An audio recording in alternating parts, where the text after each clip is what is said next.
ਇਹ ਕਿਸ ਤਰ੍ਹਾਂ ਲੀਟਰ ਦੇਣੇ ਹੋ ਪੈਟਰੋਲ? सर ये 256 रुपए। ਅੱਛਾ ਇਹ ਜਿਹੜੀ ਸ਼ਾਰਟ ਹੋਣੀ ਨਹੀਂ ਵਜ੍ਹਾ ਕਿੰਨਾ 900 ਰਹਿੰਦੇ ਹੋ?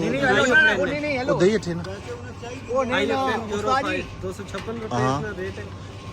ਤੇ ਥੋੜਾ ਕੀ ਦੇਣੇ ਪੈਟਰੋਲ? सर थोड़ा नहीं पूरा ਨਹੀਂ ਵਈ ਪਿੱਛੋਂ ਥੋੜਾ ਕੀ ਅਸ਼ਨਾ गवर्नमेंट दे रही है, ਗਵਰਨਮੈਂਟ ਨੇ ਥਰੂ ਦੇਣੇ सही। गवर्नमेंट काम दे रही है। चलो ਸਹੀ बस ठीक है, करो बरोबर। ਤੇ ਪੂਰਾ ਹੋਈ ਆ ਪਈਆ ਸਾਰਾ? ਠੀਕ ਹੈ ਥੈਂਕ ਯੂ। भाई है पूरा